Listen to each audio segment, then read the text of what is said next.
Aglaonema ചെടികൾ ആർക്കും ഇതുപോലെ മനോഹരമായി വീട്ടിൽ വളർത്താവുന്നതാണ്. ചില കാര്യങ്ങൾ മാത്രം ശ്രദ്ധിച്ചാൽ മതി. തൈകൾ വരുമ്പോൾ മാറ്റി നടാവുന്നതാണ്.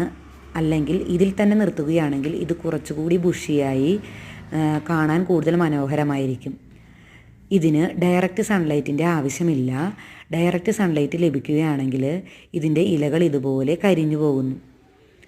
ഷെയ്ഡഡ് ഏരിയകളാണ് ഇതിന് ഏറ്റവും ഉത്തമം. നമ്മളിതിന് വെള്ളം ഒഴിക്കുമ്പോൾ ശ്രദ്ധിക്കേണ്ട കാര്യം, വെള്ളം കെട്ടിക്കിടക്കുകയാണെങ്കിൽ ഇത് പെട്ടെന്ന് ചീഞ്ഞു പോകും. മാസത്തിലൊരിക്കൽ ഇതിന് ചാണകപ്പൊടി ഇട്ട് കൊടുക്കുകയാണെങ്കിൽ ഇത് നല്ല ഹെൽത്തി ആയിട്ട് വളരുന്നതാണ്. നമ്മൾ ചിലരെങ്കിലും ഇത് വൈറ്റ് പോട്ടിൽ ഇറക്കി വെക്കാറുണ്ട്. വൈറ്റ് പോട്ടിൽ ഇറക്കി വെക്കുമ്പോൾ വെള്ളം കെട്ടിക്കിടക്കണ്ടോ എന്ന് പ്രത്യേകം നമ്മൾ ശ്രദ്ധിക്കണം.